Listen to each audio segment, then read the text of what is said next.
আসসালামু আলাইকুম সবাইকে। এই তো সকালে নাস্তা পরোটা ভেজে নিলাম। কিছুক্ষণ পর আমার মনে হলো একটু কাঁচা আম কেটে খাই। তারপর লবণ দিয়ে একটু কাঁচা আম খেলাম। এরপর চলে গেলাম আমার বেডরুমে গিয়ে দেখি সব কিছু এলোমেলো হয়ে আছে। সকাল সকাল বেডরুম গুছাই। প্রথমে টেবিলটা গুছিয়ে নিচ্ছি। ঘুম থেকে উঠে সকালবেলা অনেক কাজ থাকে, চেষ্টা করি ঘুম থেকে উঠেই বেডরুমটা গুছিয়ে নিতে।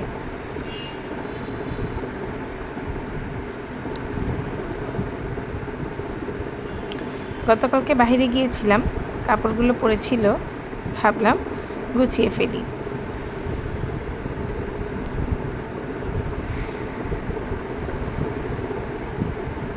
সকালবেলা উঠেই জানলাটা খুলে দিলাম।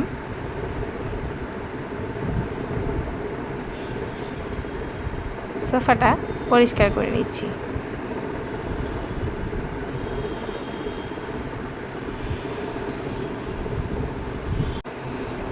এই তো কাঁথা গুছিয়ে নিই। কাঁথা গুছানো হয়ে গেলে আমার বেডরুমটা মোটামুটি ক্লিন হয়ে যাবে।